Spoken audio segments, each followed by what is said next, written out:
Stand at the podium so I can see the camera set right. Hold on.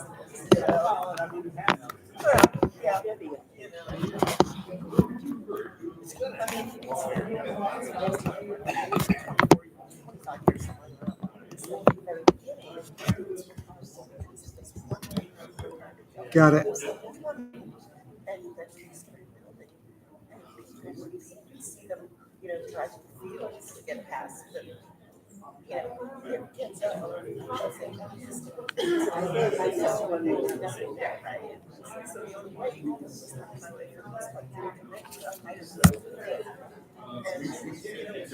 We even have a clicker that works with the power plant. I just tested it out. The wonders of electronics.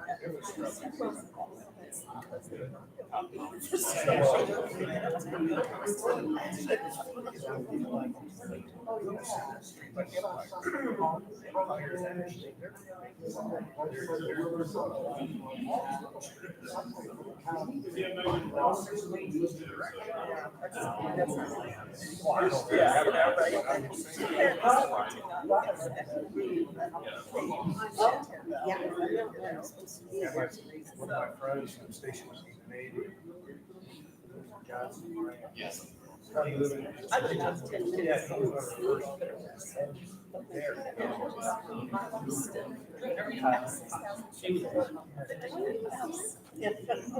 Yeah, he was like 20-something. It's amazing, isn't it? I think she was.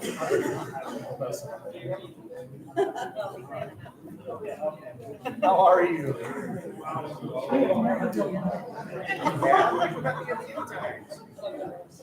Yes. Yeah, you got me.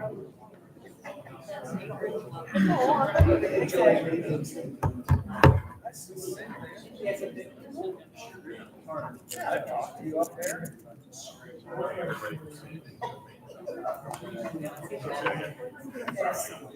It's okay.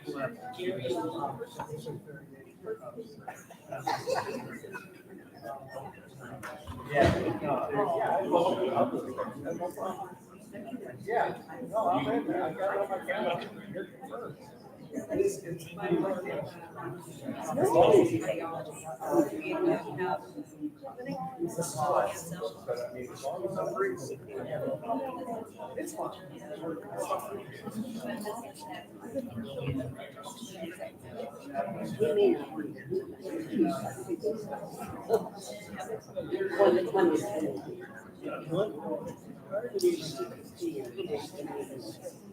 it's already, I would say it's already been going, so. Yeah.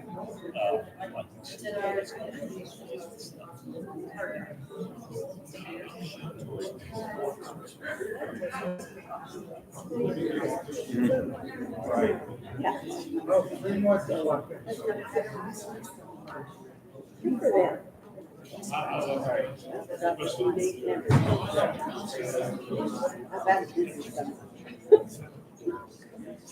think I'm connected. I don't really know.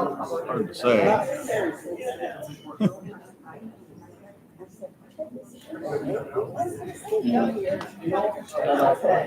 Just yet.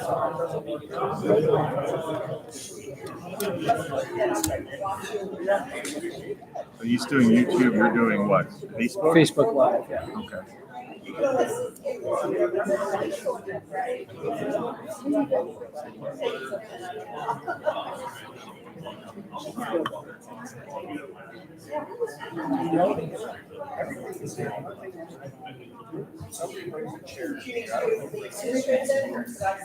We live?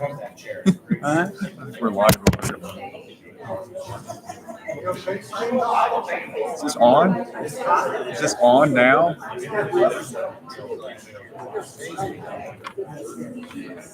I have to tilt the thing down to get the angle, but you should be able to see that on the screen. Can you see that?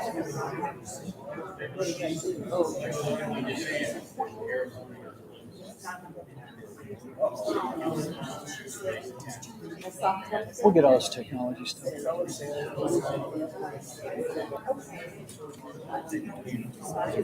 Something we had to do at the end to make it preserve the video. Yeah, there's a button you hit which is add to story.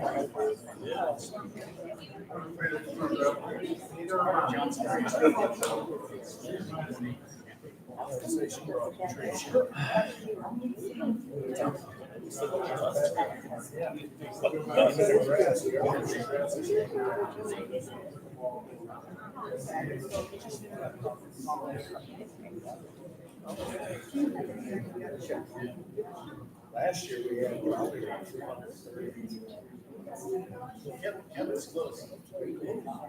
Yeah, these 230. Right around there we had. Yeah. Oh, we had a lot of them come back here. I got the house on you today. Yeah. I got the big family. They come up brother and sister. Yes. Which one did you? And then they remembered something else they wanted. So they got what they wanted. Punched in their nose. The party said to the guy, hey, you look like at the harness. He didn't stand right by me. She goes, right here in my car. I said, My house. so sorry. I saw my parking lot. I said, mine looks just like this. She laughed. I was the one out there with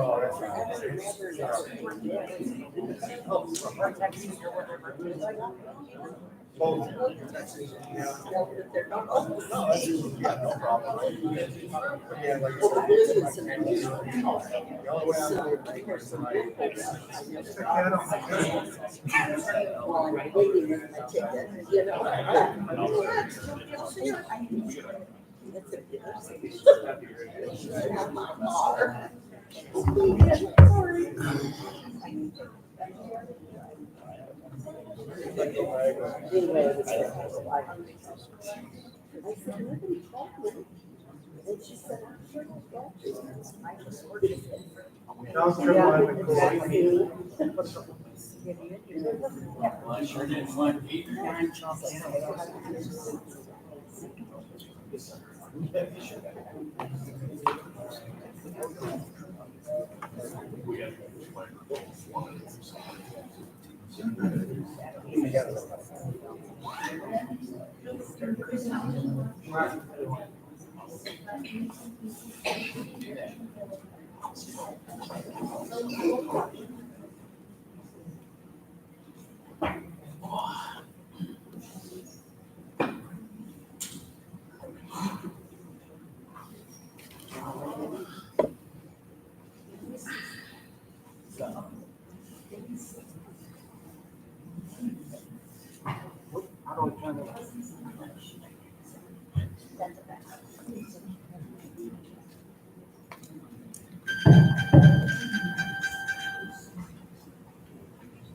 Good evening.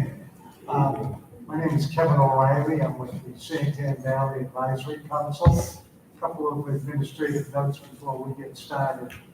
Fire exits are there and there, one over there, and one here. Restrooms, go up the glass doors, just walk down this wall, and they're right behind this wall on the left. For those of you who don't know who we are, at the Tan Valley Advisory Council, real quick. Since we're an unincorporated area, we were set up to act as a liaison between the county and our community.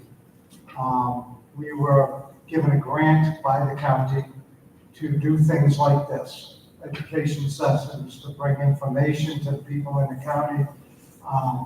We have this one tonight, and then next month we're doing Dana Lewis, the county elections director.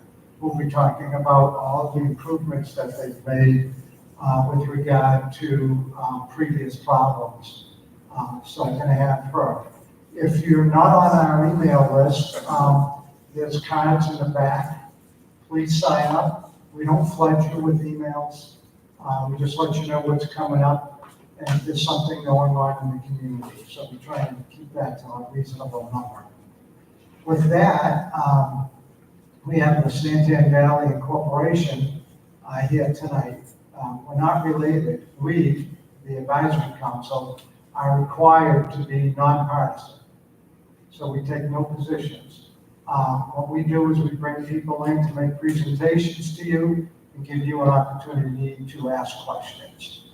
So with no further ado, I'll allow them to come up and introduce themselves and proceed. They're going to make a presentation and then we'll open it up to questions.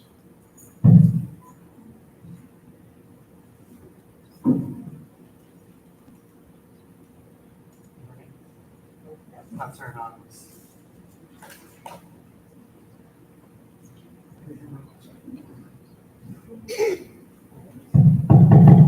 I forgot one thing. I wanted to introduce the other members of the Tan Valley Advisory Council Board of Directors. I'm the treasurer. Our president over here is Steve. And in the back in the blue shirt is our pretty lady, Angie. Mark here handling the electronics, and Andy over here handling the sound system and the presentation. Thank you. Hello, everyone. My name is Tyler Hudgens, and I am the chairman of STV Inc. Jack, you want to introduce yourself real quick? Sure. My name is Jack Muller, and I'm one of the original 5 that put this committee together to go forward with incorporation. And so I love to start these meetings with just saying up front, like, I really appreciate, we appreciate you guys all coming here. We are people that are just like you. We all have families, we have jobs, we have things going on in life.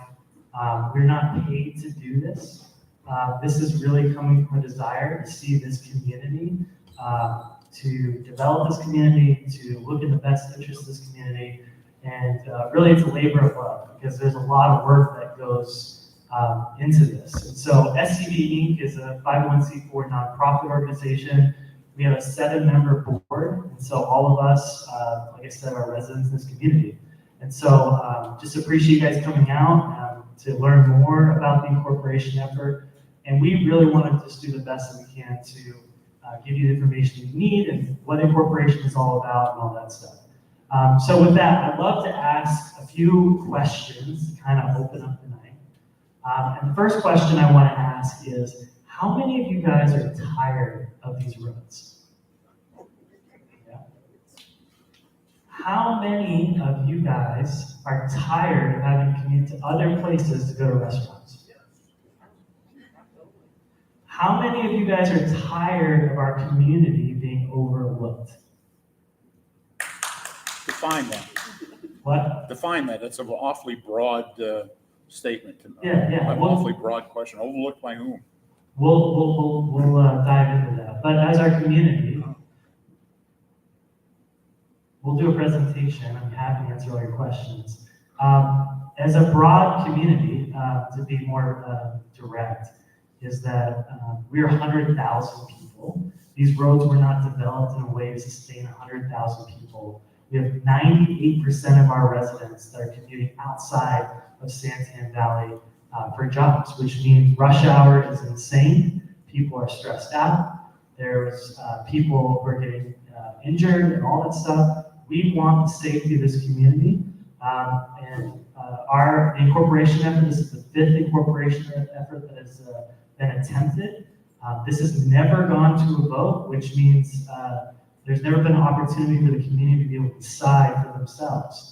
Each time the incorporation effort was always shut down by an outside interest. It was never given the opportunity for residents to decide for themselves.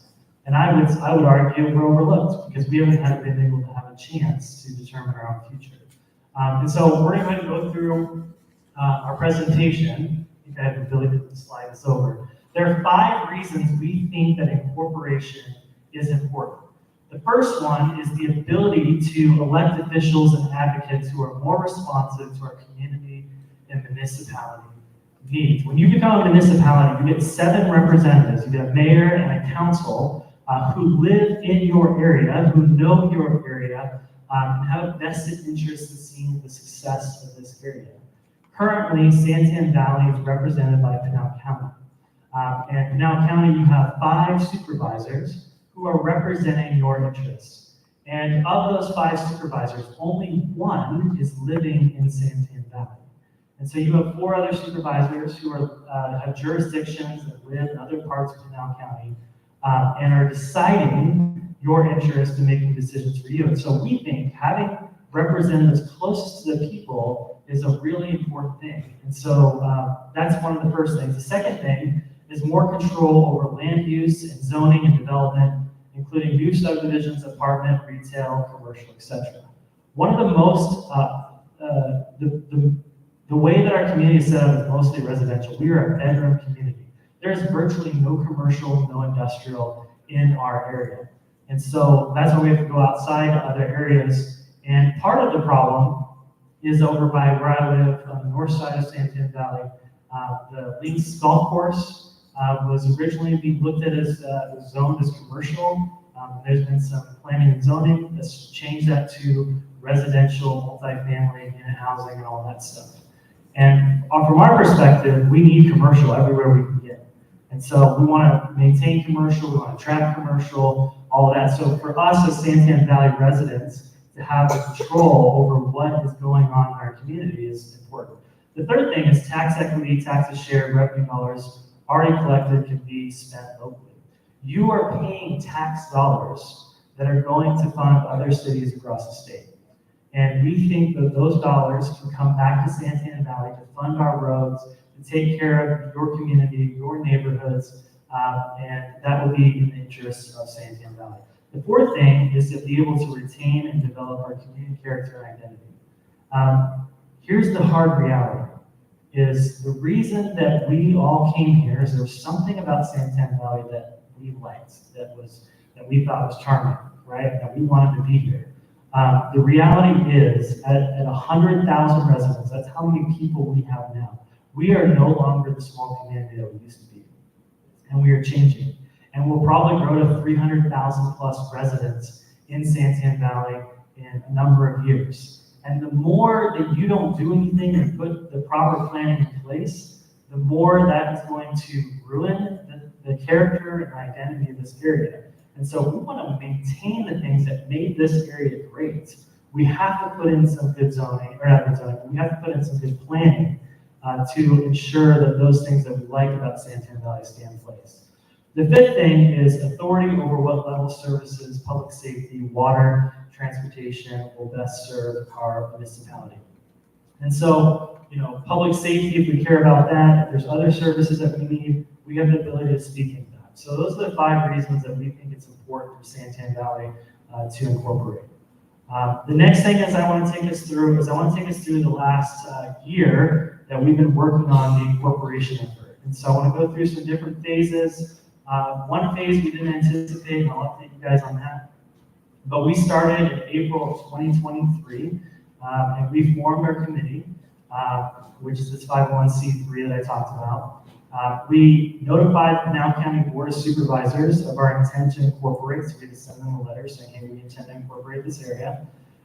Then that was published by the Board of Supervisors to the public, and then we started working on a boundary map. So we have to identify what is Santan Valley. And so for us, we put together a map as a starting point in conversation with the residents of Santan Valley.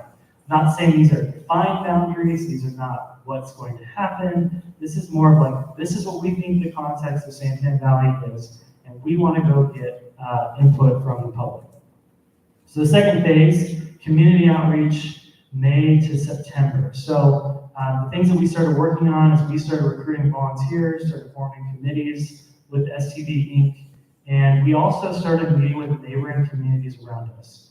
Our heart posture as the incorporation committee has been to be a good neighbor to the communities that are around us. And so part of that is opening up communication. Part of that meeting with people, investing the time. And so we met with the mayors and the staff and the city managers of Queen Creek, Apache Junction, Mesa, Gilbert, Chandler, Florence, and Coolidge. So we started those dialogues, and then we also wanted to get feedback from the community. So we wanted the community to have input on the map, the boundaries, all that stuff, get feedback on that and everything. And so we started with 6 community town hall events, just like this, where residents can come, hear a presentation, answer or ask questions, get to meet us, for us to get to meet them. And so we started with that. This is probably our 11th one, 10th one that we've done. And so we've been very diligent to make sure people are informed. The next slide that I have here is phase 3. Now this is a slide that I said that we did not anticipate to happen. So we were contacted by the Arizona State Land Department, and we were asked to remove the state lands out of our map. And we'll talk about this later, you'll see on a map, but that represented 30% of the map that we had put together.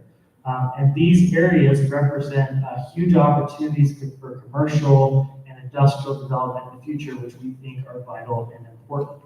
And so we started negotiating with the Arizona State Land Department over these key pieces within our boundaries. And thank you very much. So we started those conversations. We were asked to remove it all. We basically said, no, we're not going to do that. But we would like to talk about a compromise solution that would make sense.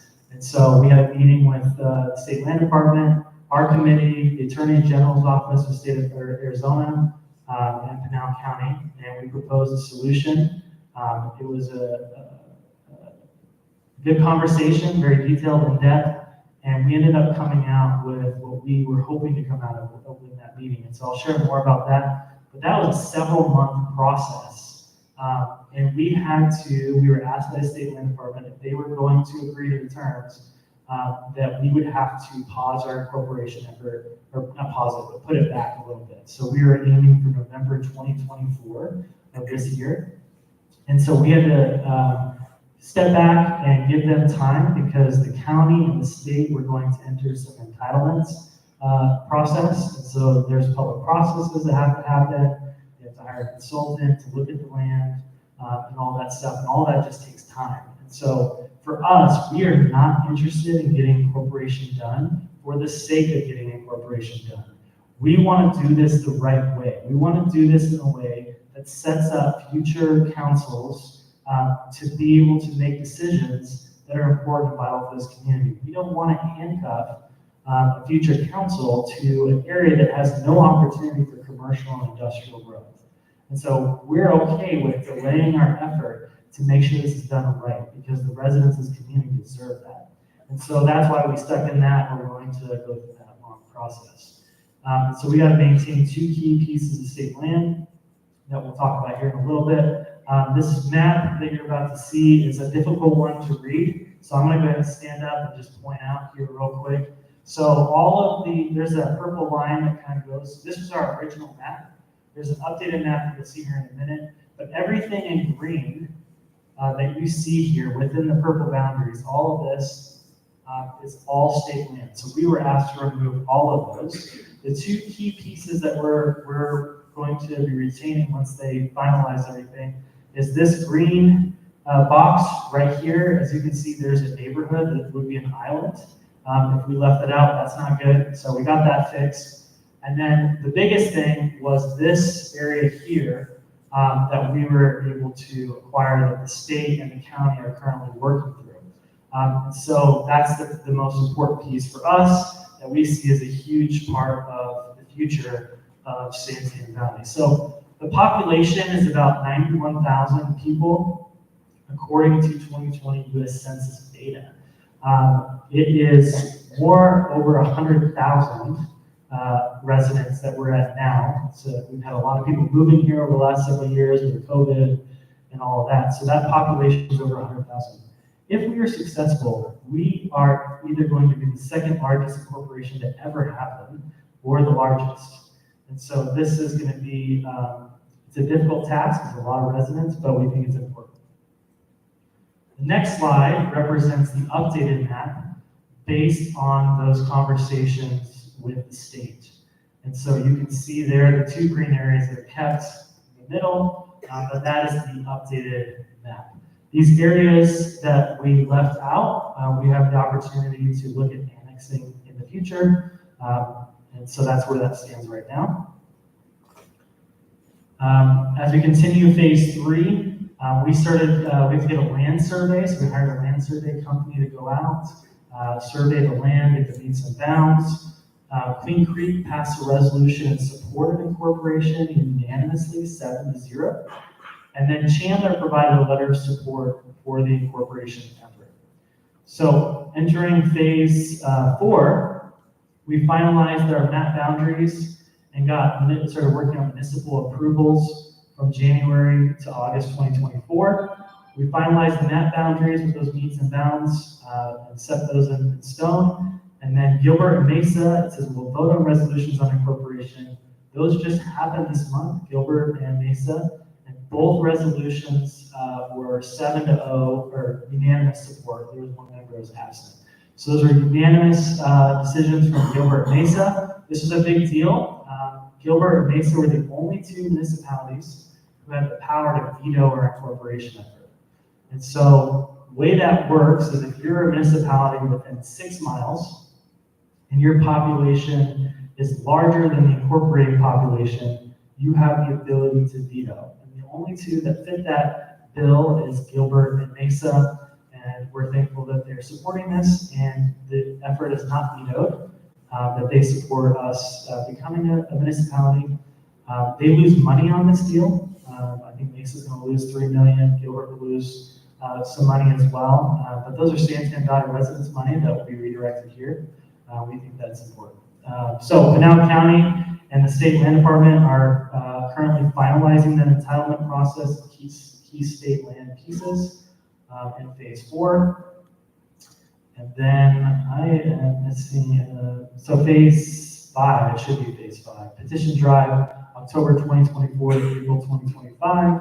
We will start to get signatures. We have to get 10% of qualified electors, about 100,000 residents. There's about 50,000 registered voters in this area, and 10% means 5,000 verified signatures to get this thing on the ballot for the election. We're going to try to aim to shoot for 10,000. You want to make sure you have more than enough so that you don't get bounced off the ballot.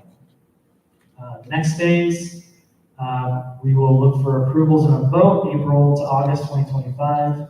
We'll submit our signed petitions to the County Board of Supervisors and record for verification. And then Pinal County Board of Supervisors approval petition, and then they call for an election once our signatures are verified.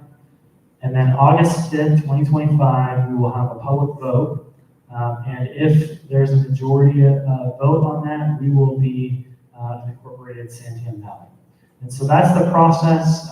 And like I said before, we were aiming for November 2024, but because we're allowing the state and the county to finish that deal, we will be August 5th, 2025. And so I also want to show you guys a couple other things. There was a survey done by Pinal County Supervisor Mike Goodman about a year ago in his office, and it was asking about incorporating Santan Valley.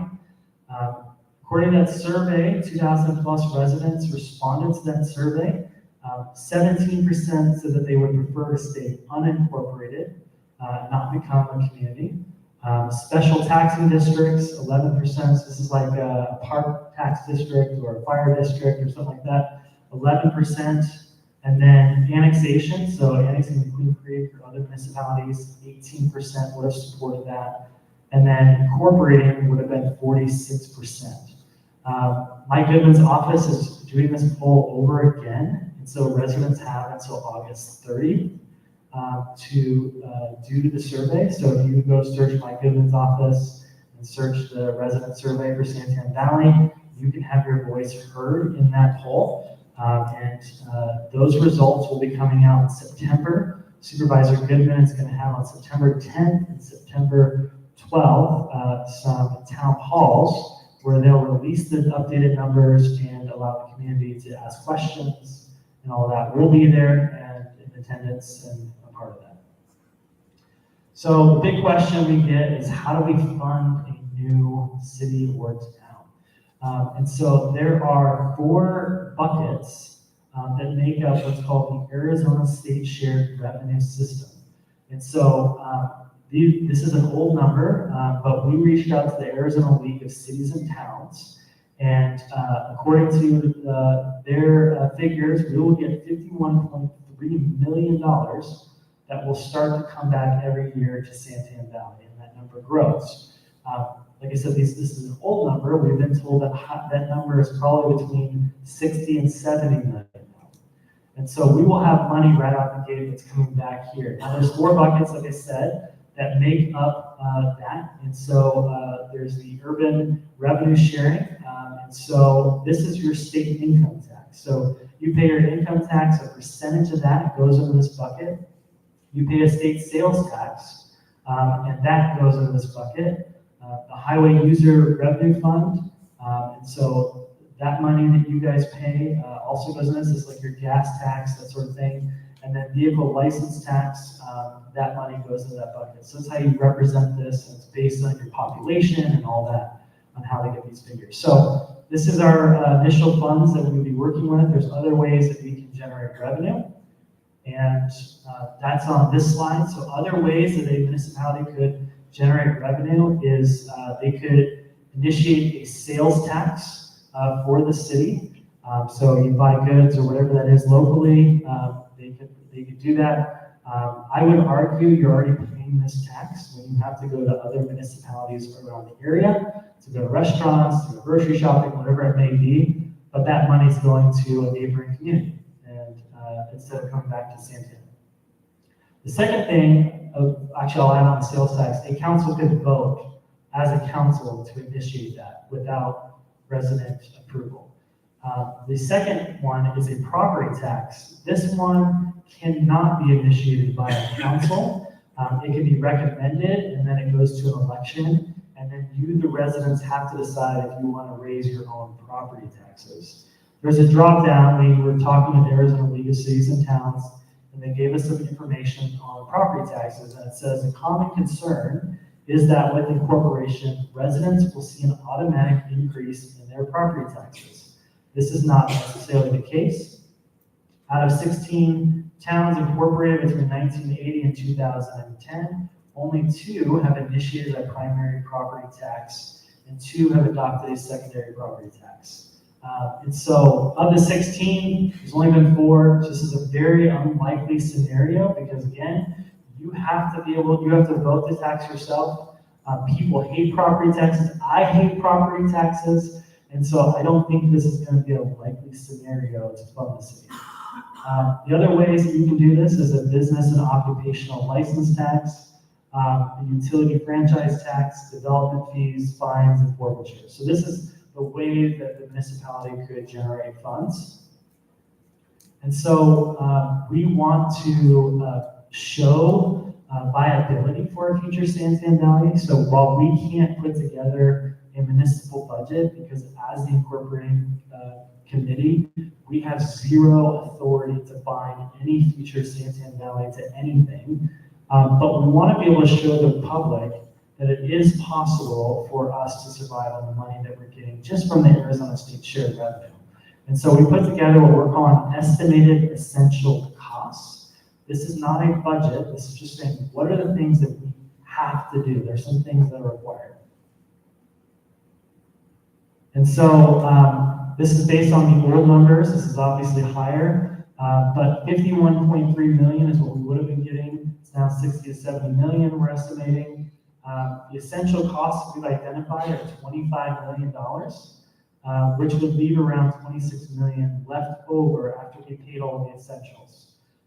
So we have to have some sort of police. That is an absolute requirement that we have to do. And so we reached out to the sheriff for Pinal County. He would probably put together an intergovernmental agreement with the sheriff's office in the county. And they gave us a quote of 10 million. But we've also heard a number of 12 million in the previous incorporation effort. And so we went ahead and just said 15 million. So all these numbers are padded a little bit extra. because we want to make sure that if we're wrong, we're overestimating. We don't want to underestimate. So we're saying 15 million.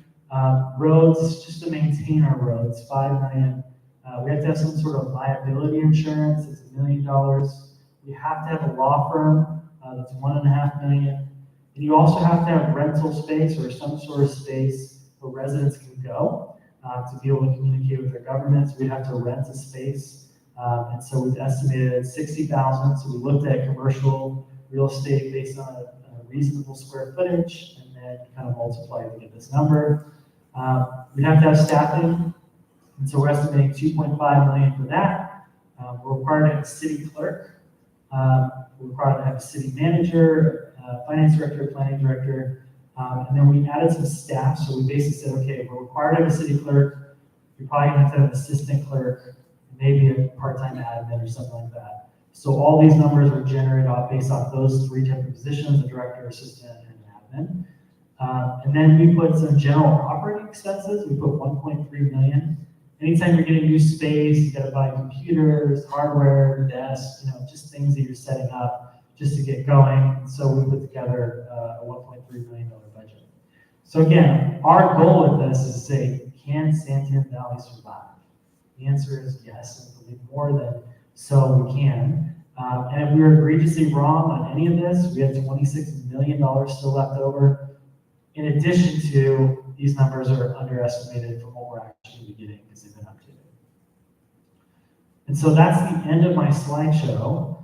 So we want to be able to open it up to some questions. I'll say a couple things real quick.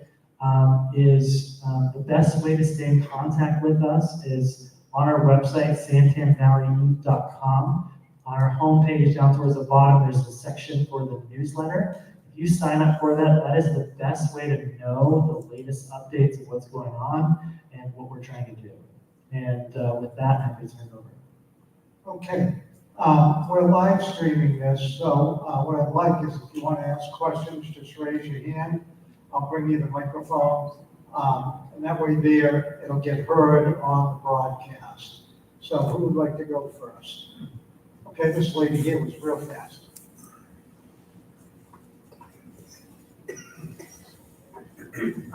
I may not know what I'm asking you, but I think we're concerned about the fire district, the water district. How's that going to work with incorporation, and how much is it going to be?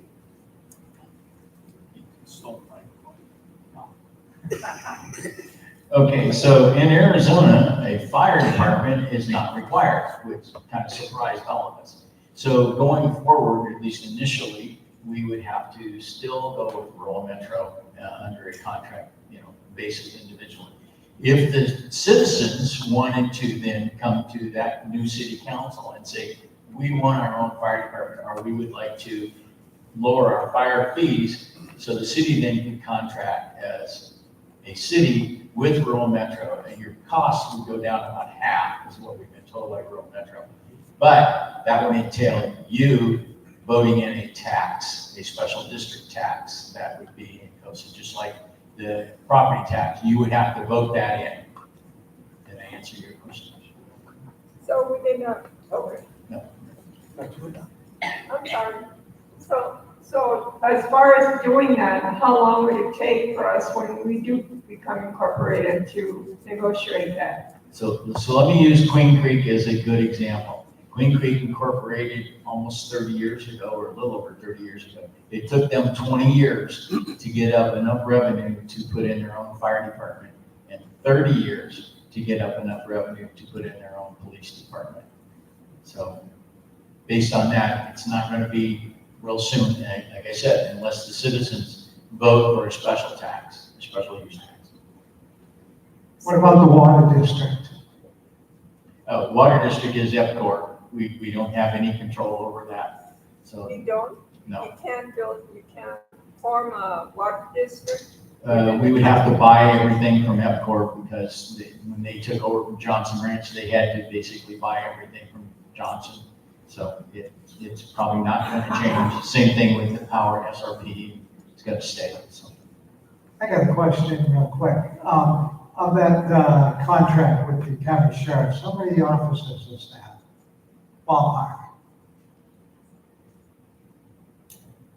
You know, off the top of my head, Kevin, I don't remember, but it would be an increase from what we have today. I believe it's actually comparable to what they have today. It was, they priced it out from what I recall when Diane did that. It was equivalent to what they have today for coverage. And Just so for those of you- real quick, this is Deb Gratt, she's one of the other committee members. Just for those of you who don't know, the substation for Santan Valley is actually the largest substation that Pinal County Sheriff's Office has.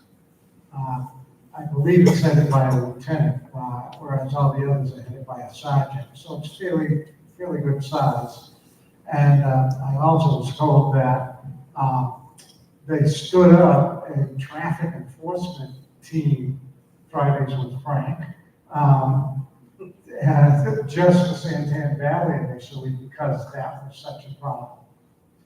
I'll shut up and let somebody else go. So Jack, back to this lady's question. When did Queen Creek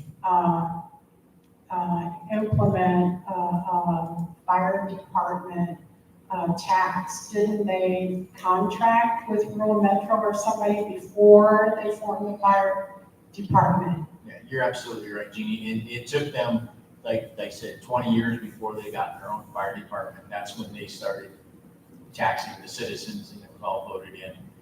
But up till then, they had the same deal we have. They contracted with the Rural Metro on an individual basis. So, and the same thing with the sheriffs. They contracted with Maricopa Sheriffs because Queen Creek technically is in Maricopa because that's where their city hall is. Is your presentation that was displayed available on your website as displayed? It's on the website. Yeah, I yes. can give you this presentation. I'm sorry. Yes. It's not on the website, but I can give you this presentation if you want to talk with me afterwards, or I can send it around. I can post it on the website as well.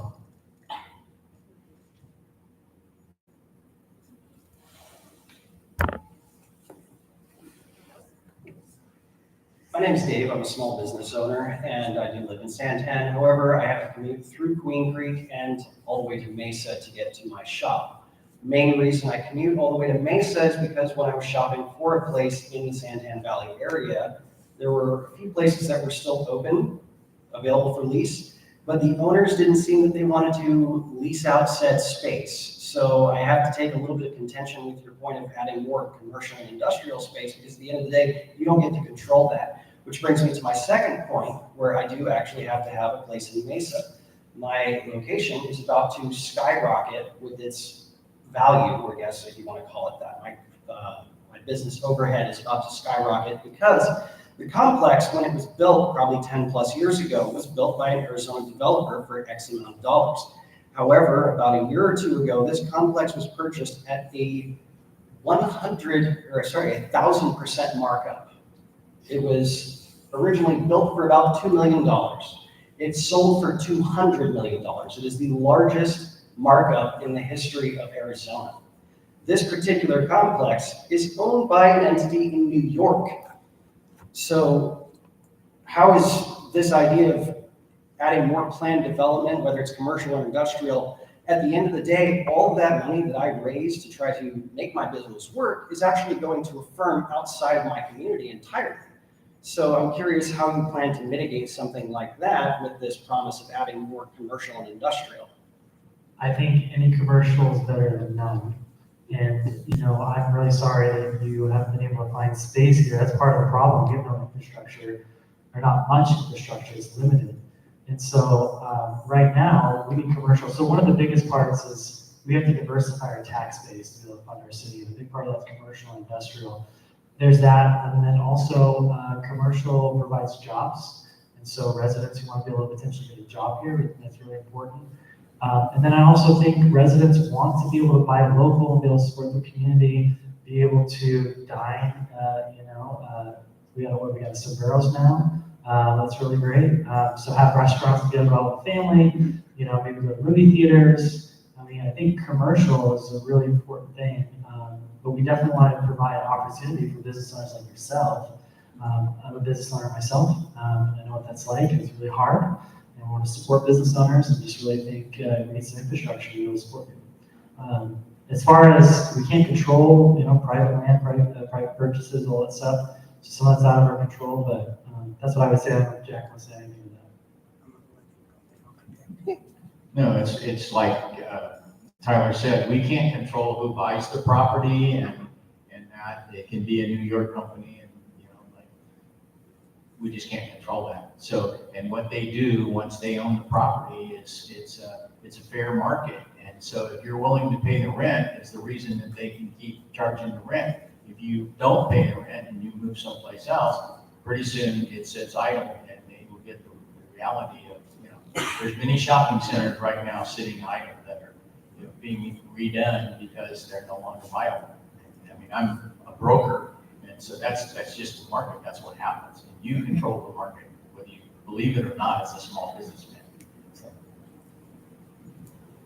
So on your On Tan Valley Inc. website, so the memories doesn't look like it covers the incorporated area that we got from Queen Creek that formed the new zip code. Is that gonna be part of the future plans, or is it just gonna be an island county and just kind of stay out there? That's just south of Walmart off of Gary. It doesn't look like on your map, it covers that area, it stops at the Santan Heights. Yeah, is that like over by Promenade? Is that what you're saying? South of that. South of that. So there is a second I can go to our map here. Behind Walmart. Behind the mountain. Between Thompson and Gary, on Hunt Highway, Uh-huh. all that area is a new area code.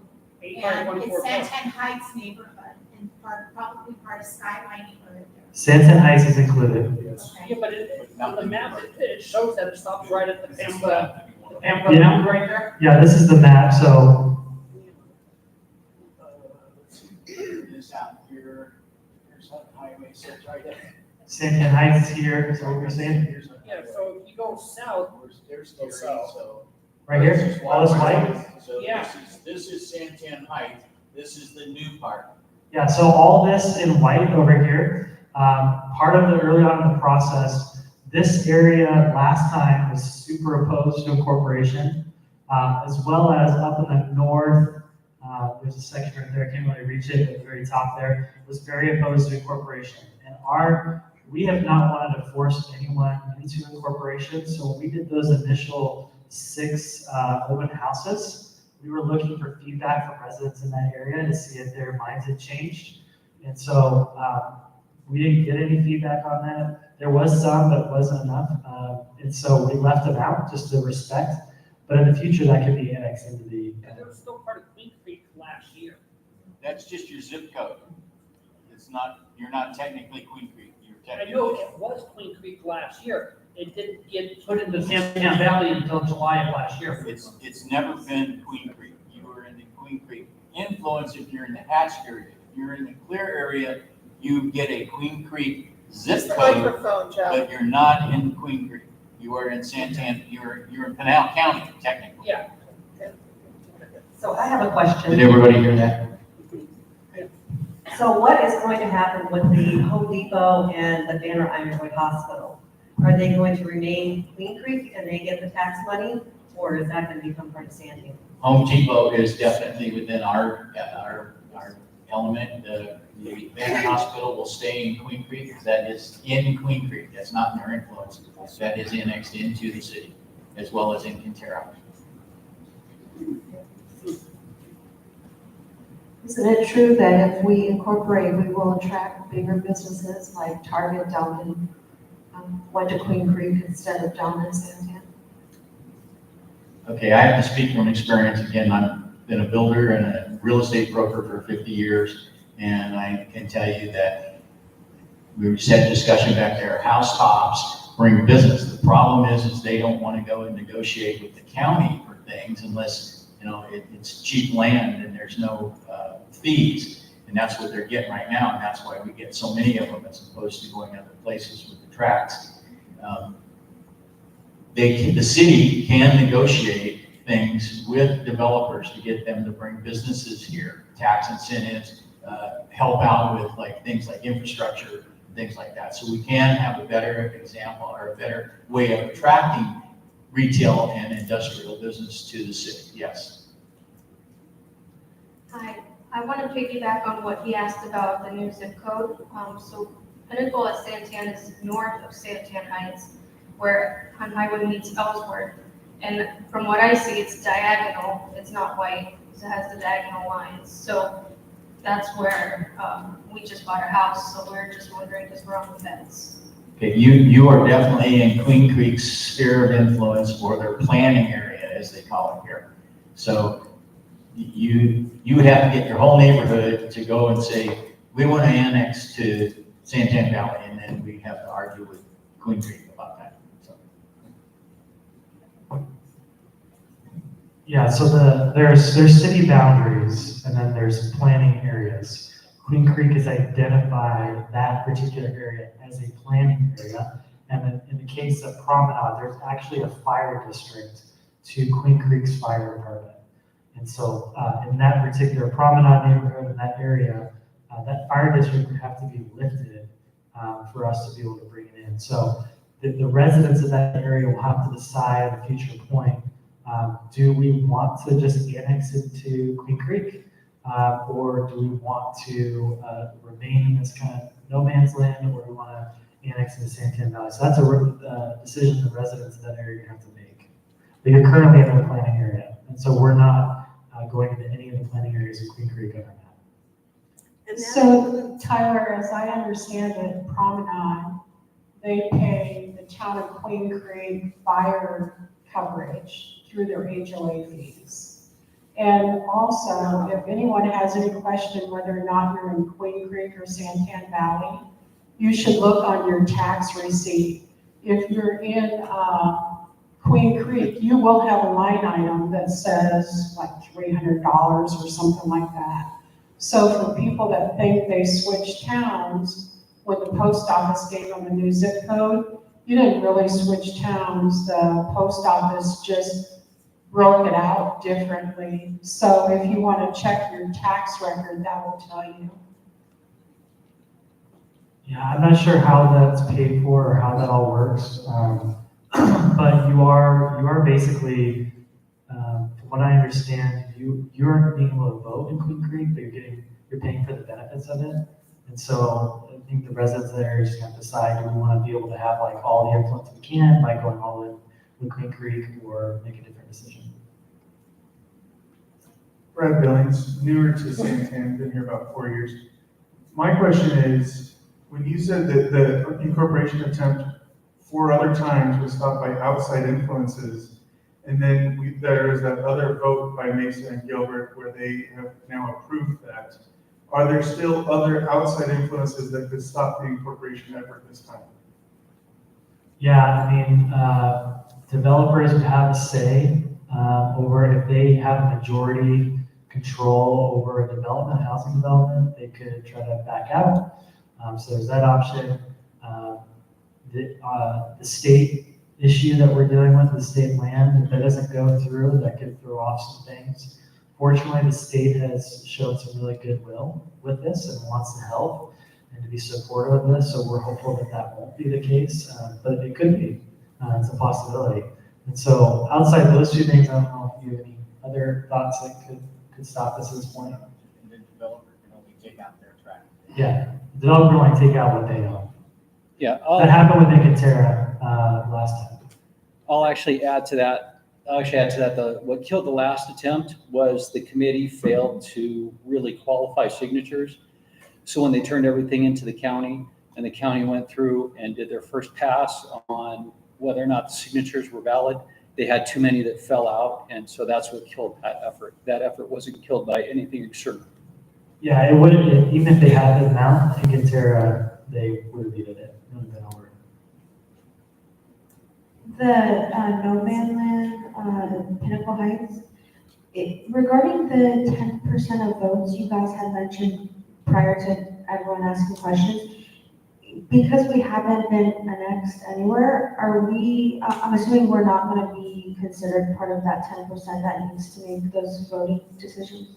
Yeah, so when you're signing a petition, you have to be within the boundaries. So when we're circulating our petitions, we'll have an attached map where residents can look and be able to make sure they're in it, and then they can sign the petition. When do we do that?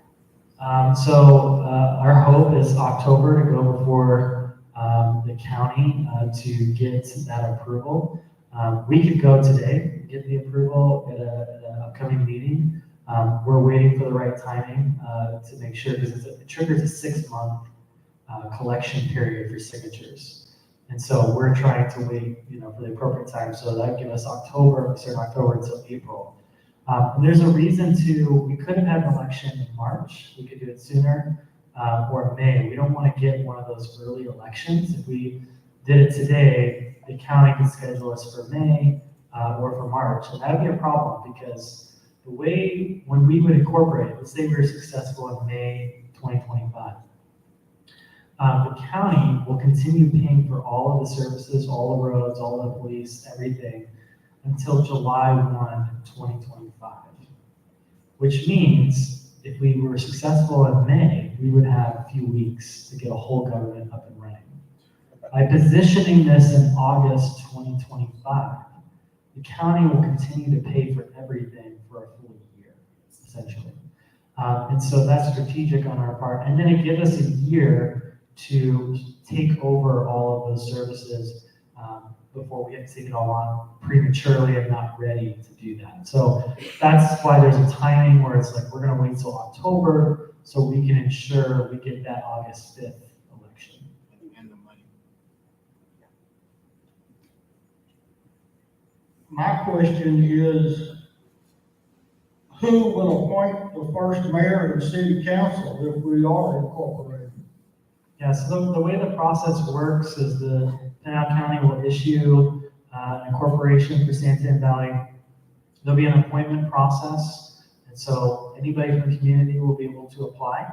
And the supervisors will appoint the first mayor and council. They will serve in staggered terms, so you don't have like a whole new fresh council right away at the first election, but then they'd have to run if they want to keep their seat after that.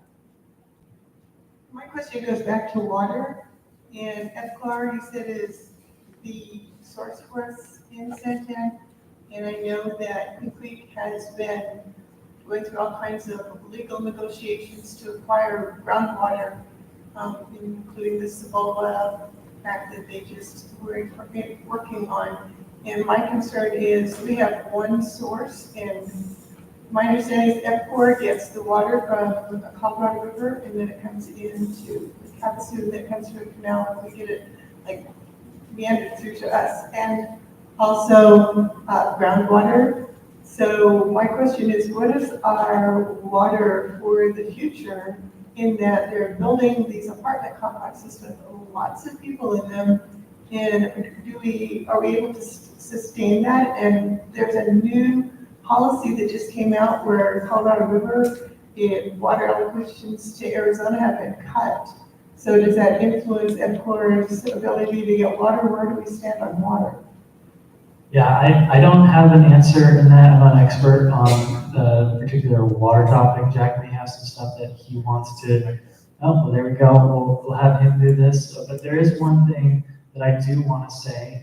This is one of the areas that actually drew me to get involved in the incorporation stuff. As you guys know, George Johnson and Johnson Utilities, I'm sure. The infrastructure for the water was not taken care of. And there was arsenic and all kinds of things that were in this water. There was sewage coming up in the streets in Santan Valley. And so that's just not acceptable for our community. And it's an area that I think we were overlooked for many years. And so EPCOR has taken over, and they've been doing the best that they can to fix some of the problems that have been going on. But if you want to speak to this. Sure. My name is Andy Haas. In addition to being on the Tan Valley Advisory Council, I work for another water utility, not EPCOR, but I work for Arizona Water Company, so I'm familiar with how water systems and everything work there. So I don't want to speak on behalf of EPCOR, But I would advise you that we have had some education sessions with EPCOR before we have some of those videos that answer some of your questions that are on can be accessed through our website, through the Facebook videos or YouTube there. But generally speaking, the water systems, the water providers are independent from municipal, city boundaries there. So they have, they have their service area here. Town of Queen Creek may have, Queen Creek Water may have some service in the area too. Again, I don't want to speak too much on EPCOR. They do have a designation of water supply that serves the area, which is the state requirement guaranteeing their ability to provide water for 100 years and serve those communities here. So if you have more questions on that, I can talk to you afterwards, or maybe be able to get the appropriate people from EPCOR to be able to answer your questions more specifically.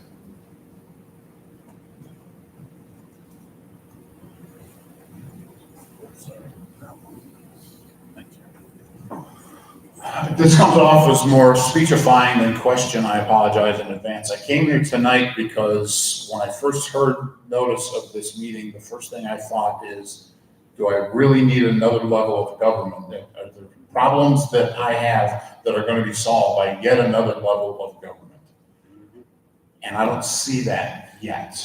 I think one of the first things you brought up was think back on what brought us here to Santan Valley. What did we see that brought us here to Santan Valley? And I can tell you from me personally, we came to Santan Valley because it's not Queen Creek, because it's not Gilbert, it's not Queen Creek where my house would cost a third more than it costs now. It's not Gilbert where the same house, if you pick my house up and move it to Gilbert, it doubles the value. You don't need to have a special property tax to pay more in property taxes. That's automatic. And I foresee that a move like this is going to increase property values, which is an increase in your property taxes. Your numbers, your $53 million number, and you're only spending half of that, I'm very, very suspicious of anybody who says we're just going to have $26 million laying around. Small governments like this salivate over the thought of a $26 million surplus. I haven't seen anything yet tonight that has changed my opinion greatly to that extent. Do I need to live 5 minutes from a Target when I already live 15 minutes from a Target? I don't see that. Do I need another Sprouts? They built the Sprouts at Gansel and Combs. There's a Sprouts 12 minutes down the road in Queen Creek. Did I need that? I don't see that I need that kind of stuff. I remain optimistically unconvinced. And again, if that was more of a speech, I apologize, but that's just things to think about, the reasons that I came here to begin with.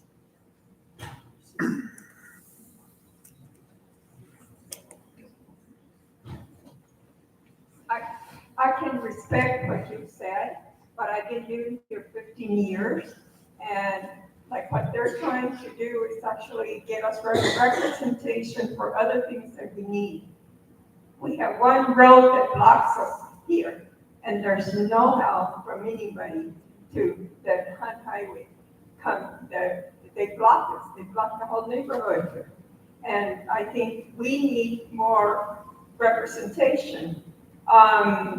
One thing that I do worry about is the water. EPCOR should be able to negotiate with us.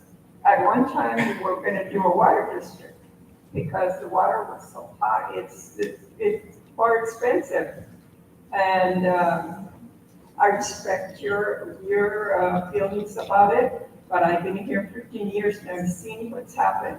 They're just putting us aside, and I think this is good.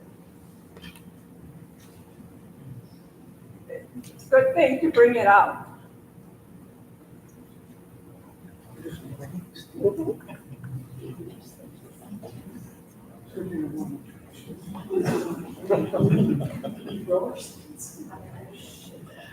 So Andy, he needs roller skates. He's getting his steps in. So in response to your comments, sir, my name is Judy Stockton. I've lived here for 15 years. I've been very involved in the community. When I moved here in 2009, we had 3 grocery stores. We still have 3 grocery stores. I live in Johnson Ranch, and there's a development, here I am. There's a development that's being proposed on Hutt Highway, between Hutt Highway and Johnson Ranch Boulevard. It's 181 apartments that will put approximately 400 to 600 cars through our intersection on Hutt Highway in Bella Vista. It has an average of 1.82 accidents per day since January 1st. We want more businesses that we can come to, or we can spend our disposable money at, so that we don't have to go through all of these intersections, so that we can reduce our carbon footprint, and so that the people that are working in Gilbert, Mesa, and Chandler can come home, get their families, and go to dinner within 10 to 15 minutes, instead of having to drive 30 to 45 minutes to go to Gilbert, Chandler, or Mesa. We do need somebody looking out for us. The county is looking out for the county. When businesses come here and they wave their little checkbook in front of them, the county's going to get the tax. The city isn't. So if we could incorporate and we can influence businesses to come here, I, as a retiree, won't have to wait at my house until 10 o'clock in the morning before I venture out, or come back before 3 p.m. so that I stay out of the way of all the commuters. They're in a hurry to get home, to spend time with their families and to spend quality time outside of their homes. I appreciate what you said, but I'm not representative of everybody in Tan Valley, but I'm representative of a large part. And I think if you hear from people like me, maybe you better understand where we're coming from. Thank you.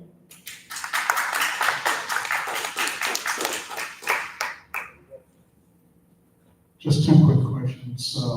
One regarding if you get this far with the process, what would be your process for collecting signatures? And then 2, once you get the signatures and it goes to a vote, could you explain again what wins or loses that election? Is it, you said a percentage of a vote, not just majority of the winning vote, in other words, the greatest number, the voting favorably?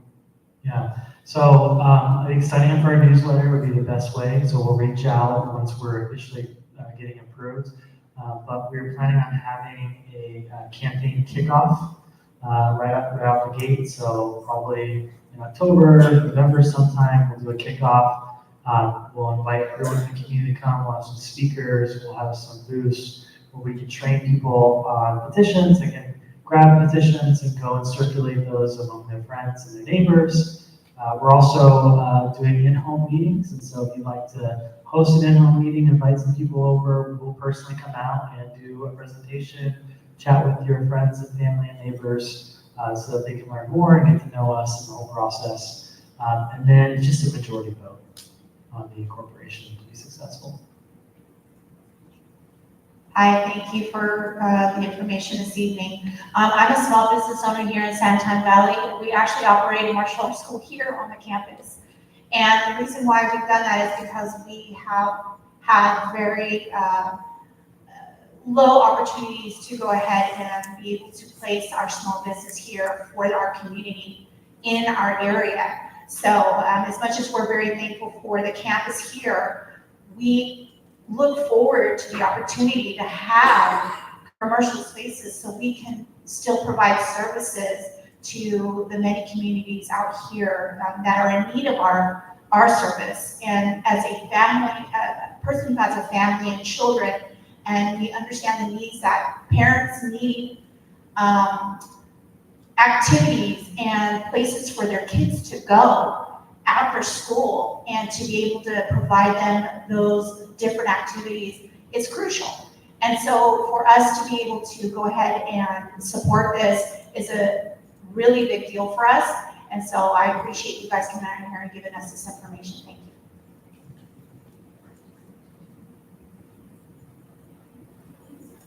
you. Well, I'd just like to respond to you a little bit. Jeannie can verify this. Commissioner Goodman has held a lot of meetings. I would suggest you go to the one that's going to be next month.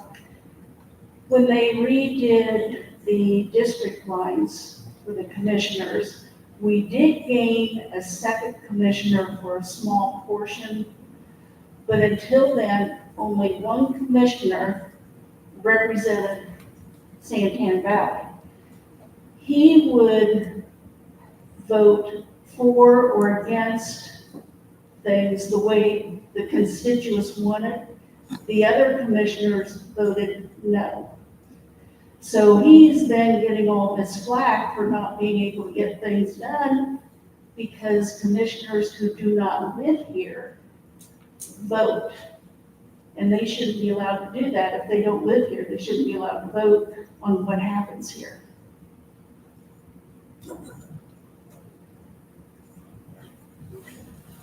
One of the other points that I want to kind of counterpoint as far as bringing in more commercial property, particularly with regards to small business owners, the bottom line is that the idea here that you're presenting seems that it wants to attract large business. You mentioned Target, things like that. The problem that I see with that is you're attracting a lot of large outside influences that as you start to build these commercial properties that people like you and me might want to invest in and use is going to drive the rate of that through the roof. I can tell you right now that my lease from 3 years ago is nowhere as nice as it is. Well, it was a lot nicer 3 years ago than it is right now, I'll tell you that.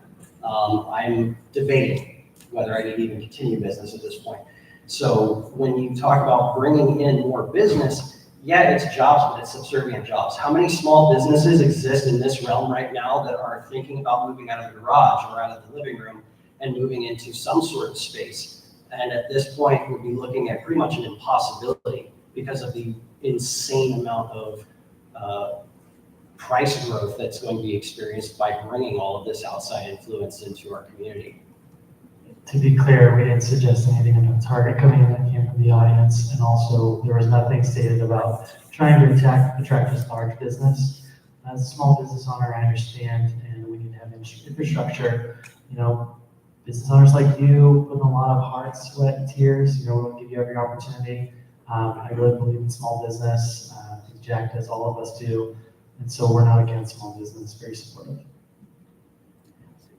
I think that job opportunity out here would be really great because if you're searching for jobs as a young adult starting a family, you're driving out to like Scottsdale, Phoenix, where you're getting those funds to support your family. And so when you're thinking about it, you have an hour drive, and then on top of that, you're stuck in rush hour, 5 p.m.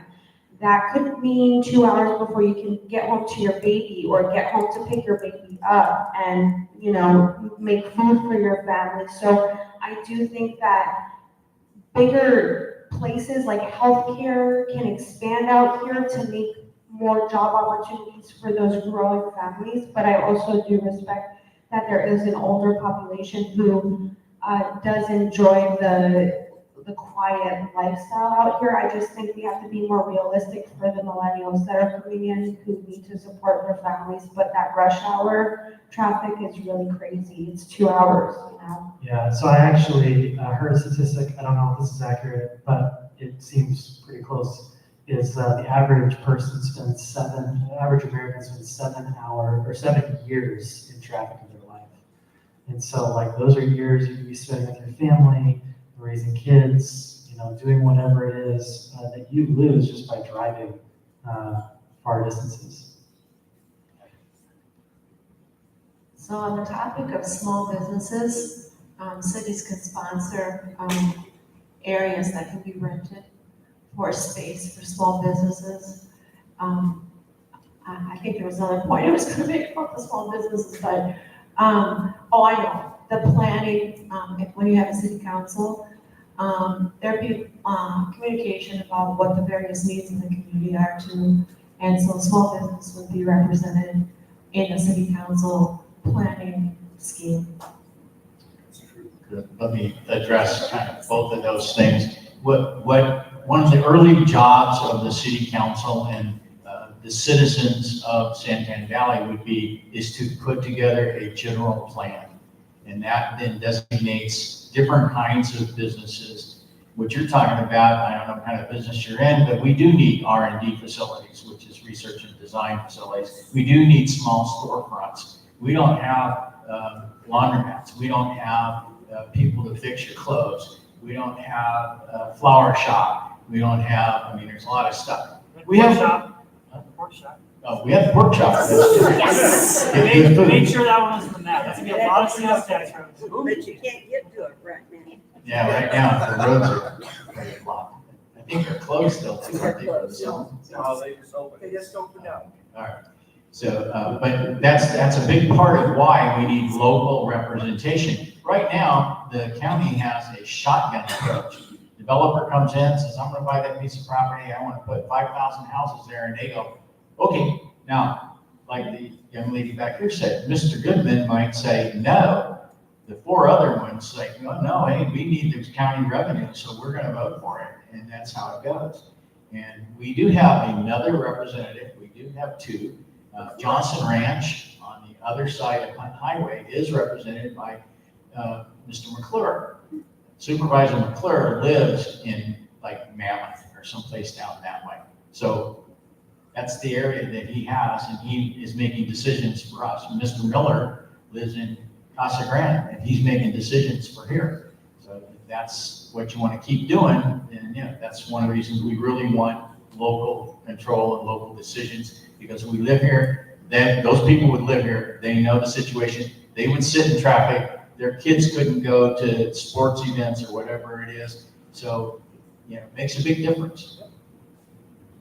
The other thing I'll add to this conversation is the county is the size of Connecticut. And 5 representatives for a state, essentially. It's huge. It's a massive area. And if we are successful, we will be the largest municipality in the entire county overnight. We'll be the largest one.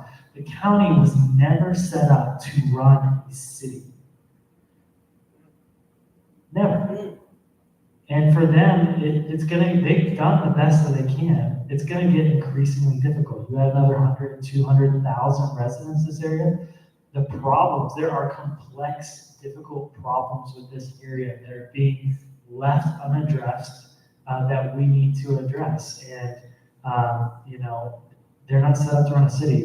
There shouldn't be an area with this many people unincorporated. There's a reason this will be the largest incorporation and the second largest ever happened, because usually you incorporate a lot sooner.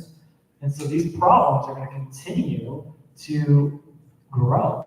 If we have 2 major arteries to get in and out of this community, the roads are going to get even worse, and more people are going to die, and more traffic, more anger, more stress, and it's just difficult. And so we think it's important that we have local representatives who know this area, who can address the needs of this area, and have more focus and services for this area. We just think it's important. It's hard when you're managing area size of Connecticut. There's a reason that chain restaurants don't do so well. They're too big and it's too large. But having a very one-off restaurant, you can focus on quality. Right now, that's what we need to do. That's what the future, I think, is important for us. So I believe one of the primary concerns is transportation infrastructure support. Of the budget, how does that get handled once you become a city?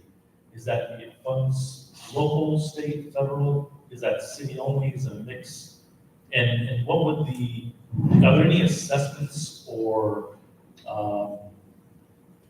information about what they would anticipate it would cost to get our transportation infrastructure up to meet the community's needs? Great question. Did we address that as a committee? No, because it's really needs to be addressed by whoever becomes the city council. There are federal grants, there are state grants for highway improvements. You see it like the 10 is getting in, now with the Biden money that he put out earlier, they had that. So the cities can get that stuff. For some reason, the counties can't. I don't know why, but that's just the way the rules are. And so, yes, there are ways to do it, and it would be addressed by the city council. Again, they're on a local level. They know the needs. They know what streets. They can plan a little better. So who said you can't get in the workshop? So I hope that answers your question.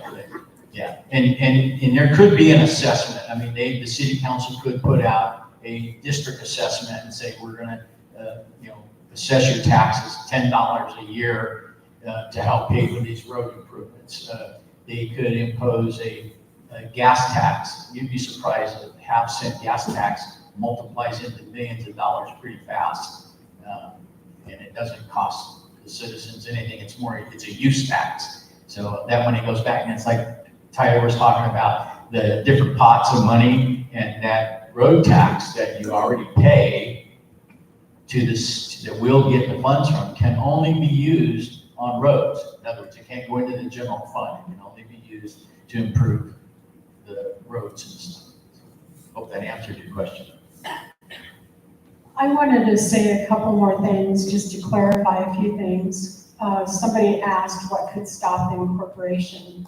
The last incorporation effort was halted because the declarant communities had ultimate control over whether or not they would approve the incorporation. So Encantera was being developed by Shea Homes, and a large number of those people wanted to be annexed into Queen Creek. And because Shea Homes said, no, we don't want to be part of the mapped area, it brought it to a screeching halt.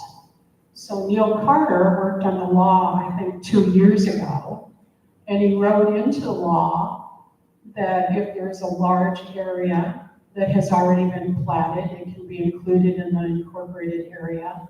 And if you're a declared community and you don't want to be in the incorporated area, you can ask to be excluded, so they would be drawn out. So from the declarant communities bringing us to a screeching halt in 2018, they no longer have that ability. So that was kind of like an outside influence deciding whether or not we can even vote. The other thing I want to point out, there's a lot of people that have children here, and they can't afford vehicles, and they can't afford to drive to Scottsdale, and they want jobs after school. And I think it would be good if we focused on some of the businesses that would bring opportunities to those kids. Black Rock Coffee over there by Johnson Ranch, they have an abundance of kids. So we need jobs for our children, and we need a future for the community. And I think if we start there, it'll build a greater sense of pride within the community. And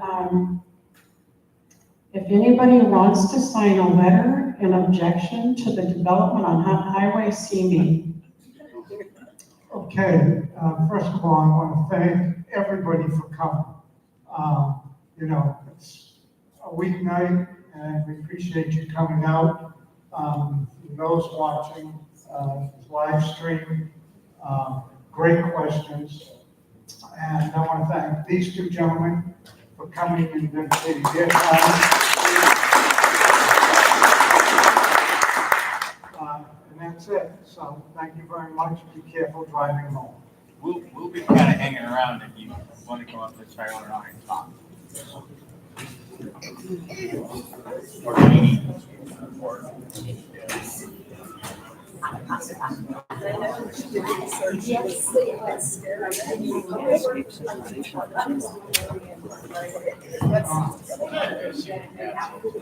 But I haven't done the research on that. It's just like,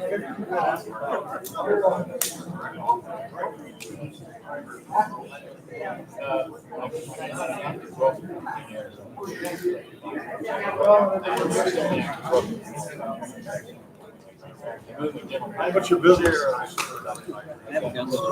Oh, awesome. In Florence, they're about to open up Excuse me, sir, I just need to kill the stream.